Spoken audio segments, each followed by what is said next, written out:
Can you believe it? Two videos in a row, yesterday and today. The good news is, actually, these videos are going to be a bit more unedited. Like, I've got so much to do, as always, more so now than ever, really. Like, my father, who has helped me before for the last sort of year and a half, sort of in and out of the business, has had to go, you know, as I said before, he's gone back to the UK, his visa ran out. So, you know, he might have helped me, you know, make this sanding table that I talked about yesterday, but it's all up to me pretty much. My machinist will hopefully help me a little bit as well. He's got a couple of ideas on things I was stuck on yesterday, if you remember me talking about it. The other thing is, oh yeah, these videos, I'm leaving this really raw, unedited, because, you know, the more effort I put into recording and you know, lots of little different bits of filming, so that, you know, I have to do loads of editing later. Like, it's unlikely. If I have to spend 2 hours or 3 hours in the morning editing like I used to the videos, I'm just not going to do it. I simply don't have the time. I've got to make the sanding machine, I've got to tumble this, tumble that, make this. I mean, just loads of business stuff. I'm still a one-man show, pretty much.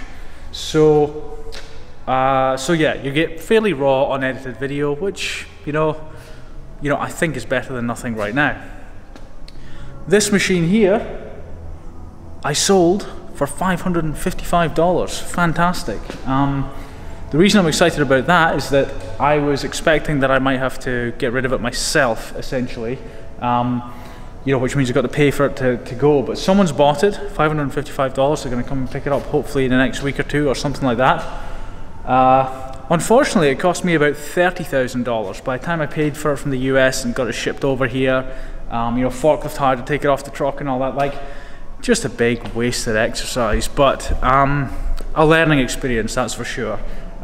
Don't buy old used equipment, that's the thing. No more old used equipment ever. Used possibly if it's nearly new or something like that, but I mean, it's just, you know, it's just old, it's rusty, I basically bought it before I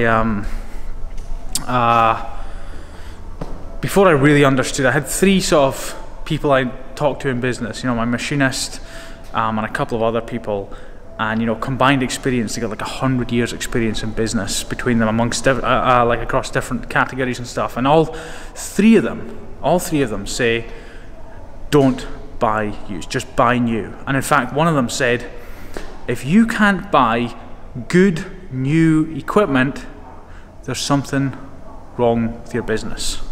And I just he said that, and that's like stuck in my brain for like 2 years since the guy said it, or a year, whatever it was. So yeah, so today I bought this plastic stuff. Look at that.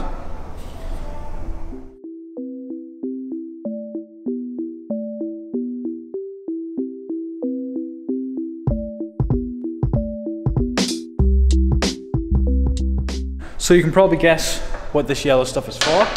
It's potentially for the wheels on the trolley. If you remember yesterday, I was talking about this trolley for the sanding machine. Now, so far I'm just going to use sort of angled stainless steel, and I'll put these here, like I mentioned, to keep them to keep it straight. However, I thought, because it was reasonably well priced, I would buy this stuff here, you know, and it's almost a perfect size for this wheel to go back and forth. I don't think I'll use it just now, just because I want to sort of have the mass and the strength and the, you know, the guarantee that the stainless steel angle has to sort of hold it in. So I'm going to do that, but this is kind of like a backup, like another option, because it was only like $70 for 3 meters, so I thought that was worthwhile. But I'm just going to put it out the way. Oh, so what I'm doing today is I have two of these things. It's called acetal, I believe. So very, very hard plastic. Cuts really well, machines really well. And what's going to happen with those is that's going to go essentially along here, on this side, and then underneath it, these wheels are going to sit, and that's what's going to stop the trolleys from sort of like twisting sideways. So I've got the wheels here that keep it going back and forth, and then the other ones bolt onto there. I probably won't show you much machining of it or anything like that. Like I said, simpler, easier to edit videos right now. that's basically just, you know, that or nothing. So yeah.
The milling machine is doing its thing.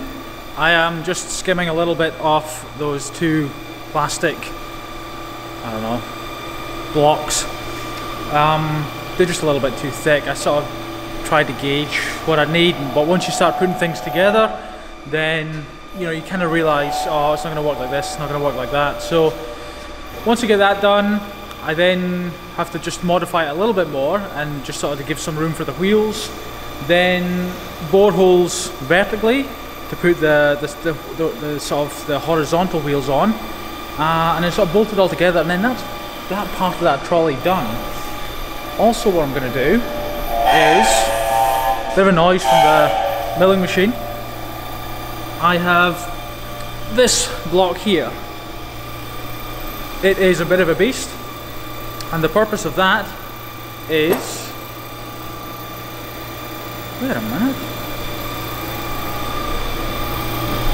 just realised something.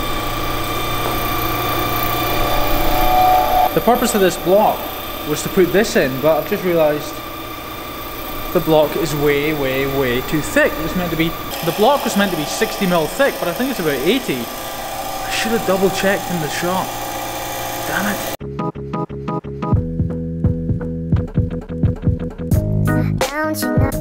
Don't you know, it is getting low, it is getting hard, hard, hard, hard.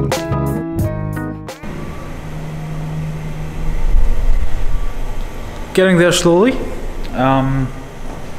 bolting the white plastic bits on. You can see there I had to machine in a groove for the wheels. The reason for that is that I wanted these white bars lower so that the wheel would go as kind of as low as possible. Just gonna sort of assemble it just now, and that should be the trolley done for the most part, I think.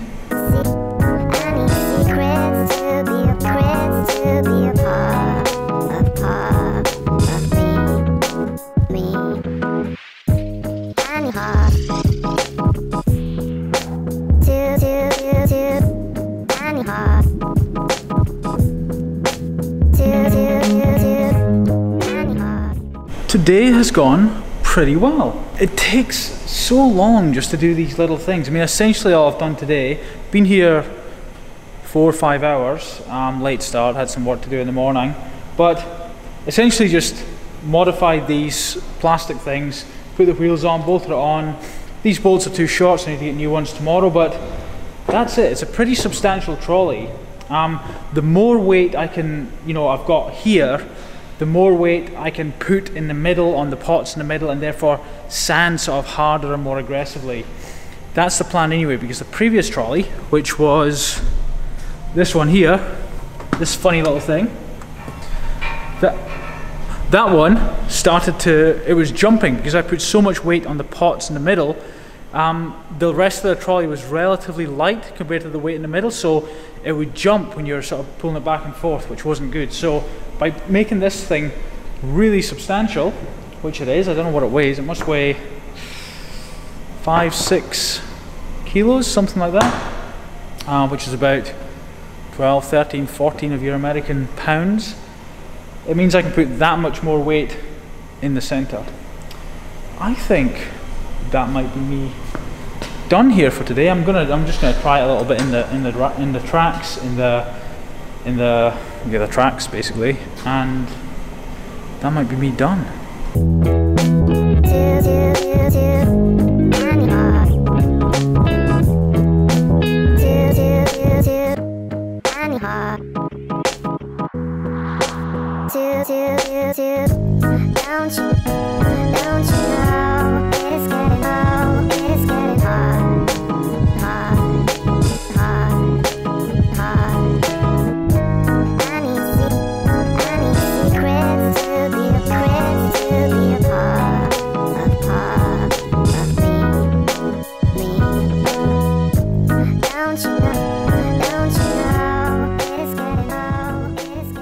And I think that is me done for today.